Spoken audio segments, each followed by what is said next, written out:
Hello friends, हमारे Facebook page और हमारे यूट्यूब चैनल पर आपका स्वागत है। मैं हूं मानक गुप्ता, मेरे साथ हैं मेरे सहयोगी सतीश के सिंह।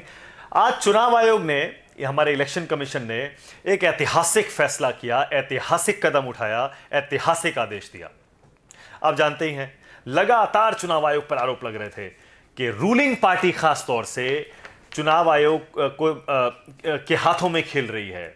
आचार संहिता का बार बार बीजेपी के नेता उल्लंघन कर रहे हैं और चुनाव आयोग मूक दर्शक बना देख रहा है, टूथलेस टाइगर है, बिक गया है। तमाम तरह के आरोप चुनाव आयोग पर लगते थे।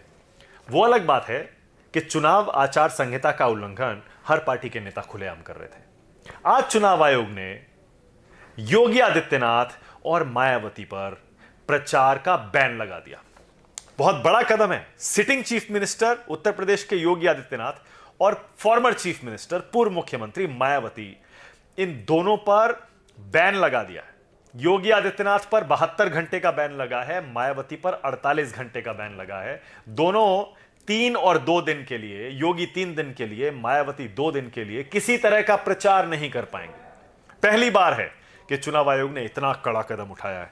सतीश के सिंह, आपको हैरानी हुई यह फैसला सुनकर कि चुनाव आयोग ने इतना कड़ा कदम उठाया, और वो भी 2 बड़े नेताओं के खिलाफ?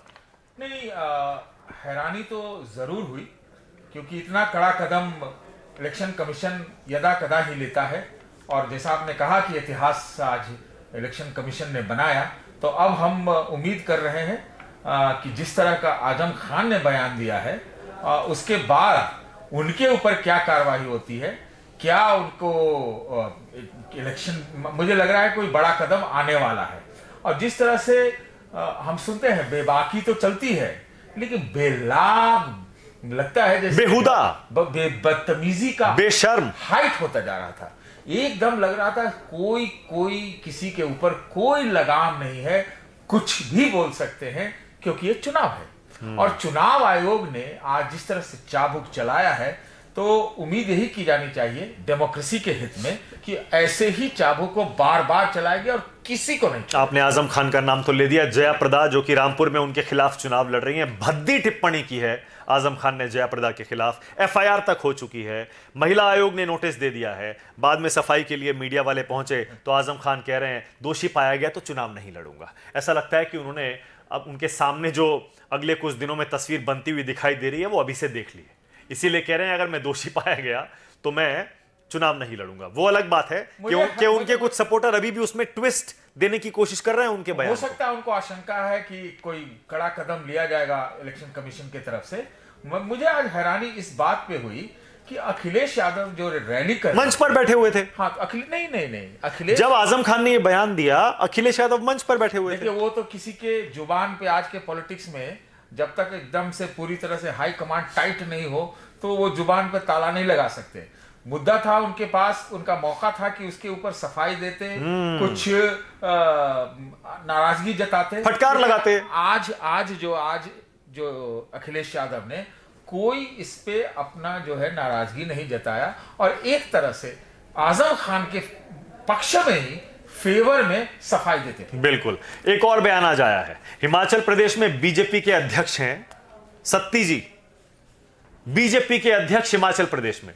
उन्होंने राहुल गांधी को खुले मंच से गाली दी है। जी हां, गाली दी है। हम यहां पर उस गाली को रिपीट नहीं कर सकते, लेकिन अगर आप देखना चाहते हैं, सोशल मीडिया पर हर जगह उनका वीडियो वायरल है, आप देख सकते हैं। आपका सिर भी शर्म से झुक जाएगा। राहुल गांधी हो या कोई भी नेता हो, इतने बड़े नेता के लिए, सत्ती के लिए, हिमाचल प्रदेश में बीजेपी के अध्यक्ष हैं, किसी भी नेता इस तरह गाली देना, खुले पर उतर आएंगे। लगता है जैसे सब कुछ जीवन में चुनावी हो गया, कोई मर्यादा नहीं, कोई लॉ एंड ऑर्डर नहीं, कोई संवैधानिक बोल नहीं। ये तो नहीं, तो ऐसे भी गाली, चुनाव क्या मतलब, गाली से कोई चुनाव थोड़े जीता जाता है। देखिए, उनको ऐसा क्यों लगता है कि राहुल को गाली देंगे तो चुनाव जीत जाएंगे? उससे वो अपने आप को मजबूत दिखाना चाहते हैं, बड़े कद्दावर दिखाना चाहते हैं कि हिमाचल प्रदेश जैसे राज्य में उनकी ऊंचाई जो है, उनका जो कद है, बहुत बड़ा है। और राष्ट्रीय स्तर के राष्ट्रीय पार्टी के अध्यक्ष को वो गाली देके उनको जो है होगा उल्टा होगा, वो होगा, ये तो मैं नहीं जानता। नहीं, क्योंकि दिखा तो ये रहा है कि वो फ्रस्ट्रेटेड है। जो गाली गलौज पे उतर आए खुले, हम समझ लीजिए कि वो तो शायद बौखला गया है। जो भी है, लेकिन ये अच्छा नहीं है। कोई भी बयान दे के निकल जाए। आप देखिए ना, अब यहाँ की बात करें, हिमाचल तक पहुंच गए, कल बिहार में देखिए कि एक नेता ने कह दिया कि राबड़ी देवी घूंघट में ही रहे तो ठीक है, उस पर भी बहुत वार चला। तो देखिए, और कैलाश विजयवर्गीय ने जो प्रियंका गांधी पर कहा, सब गलत है, मजम्मत होनी चाहिए। और ये इस पे नहीं सतीश जी, मजम्मत नहीं होनी चाहिए, इन सबको इलेक्शन कमीशन का डर होना चाहिए, जो कि आज पैदा होना चाहिए। और सुप्रीम कोर्ट में कल सुनवाई भी है। सुप्रीम कोर्ट ने अगर वहां से कुछ फरमान जारी कर दिया तो बड़ी मुश्किल आने वाली है, और ये अंकुश लगाम लगना जरूरी है। किसी को कोई भी जाति के नाम पे, मजहब के नाम पे, आपकी जेंडर के ऊपर, क्षेत्र के नाम पर, भाषा के नाम पर, वेशभूषा के नाम पर ऐसा होना नहीं चाहिए।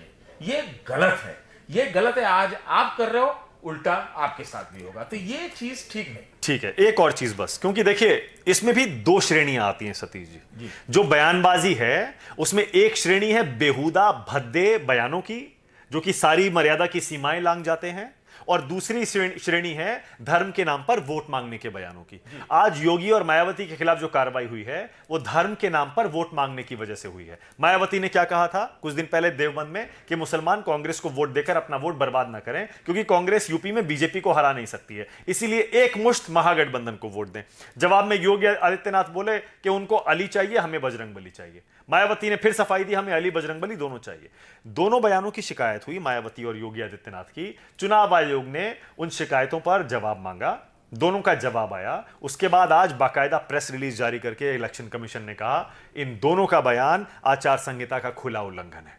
वो अलग बात है, हो सकता है क्योंकि बहुत इंपॉर्टेंट समय चल रहा है, क्रूशियल समय चल रहा है, ये दोनों नेता इस बैन को सुप्रीम कोर्ट में चुनौती दे सकते हैं, वो अलग बात है। लेकिन फिलहाल इलेक्शन कमीशन ने दिखा दिया है धर्म के नाम पर वोट नहीं मांगेंगे आप।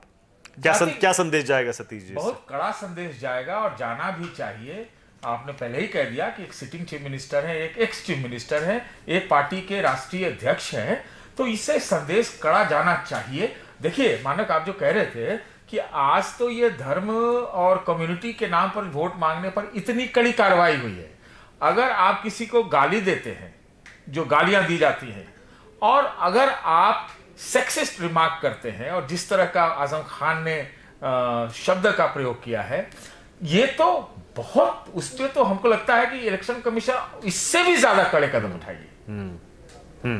आजम खान के बयान का क्योंकि आपने जिक्र किया है, उसी पे मैं छोड़े जा रहा हूं। आजम खान ने जो बयान दिया है सतीश जी मंच से, जया प्रदा के साथ उनकी दुश्मनी पुरानी है, हर कोई जानता है। तो मैं गाली जो उन्होंने जो शब्द इस्तेमाल किया है बेहुदा, मैं उसका जिक्र नहीं करूंगा, लेकिन मैं ये बता रहा हूं कि अब उनके बयान को कैसे ट्विस्ट करके स्पिन देने की कोशिश हो रही है। अब उनके सपोर्टर ये कह रहे हैं कि वो तो ये कह रहे थे कि 17 साल के बाद लोग जया प्रदा को पहचान पाए, अमर सिंह को पहचान पाए कि वो संघी हैं। मैं तो 17 दिन में पहचान गया था। लेकिन इसको समझाने के लिए, अपनी बात कहने के लिए जो उन्होंने जो शब्द इस्तेमाल किए हैं, मैं बीच में ही कूदता हूं। शब्द का जो आप सही कह रहे हैं कि शब्दों का इस्तेमाल होता है, कोई भी चाहे, कोई भी चीज, कोई भी वाक्य, कोई भी संदेश गालियों में दी जा सकती है, और बड़े भद्र तरीके से, बड़े ही संवैधानिक तरीके से, सुसंस्कृत पार्लियामेंट्री लैंग्वेज में। तो वो पर आजम खान से इसकी उम्मीद करना सही है क्या? क्योंकि पहली बार तो है तो नहीं। आजम खान वो तो हर मौसम में एक नया विवादित बयान देते हैं, कोई सीमा वो मानते नहीं है। जो भी हो, आजम खान हो, चाहे कोई खान हो या कोई हो, एनीवन, बात यह है कि इलेक्शन कमीशन ने दिखा दिया है कि उसके पास पावर्स है, ताकत है, डंडा है, और अगर ऐसे चलता रहेगा तो वो राजनीति के हित में, देश के हित में और संविधान के हित में होगा। ठीक है, तो चुनाव आयोग ने शुरुआत तो कर दी है चाबुक चलाने की। उम्मीद यही है सारे के सारे नेता जो धर्म जाति के नाम पर वोट मांगते हैं या फिर बदजुबानी करते हैं, उनके लिए कड़ा संदेश मिल गया होगा। शुक्रिया सतीश जी, अभी के लिए इतना ही, फिर मिलेंगे।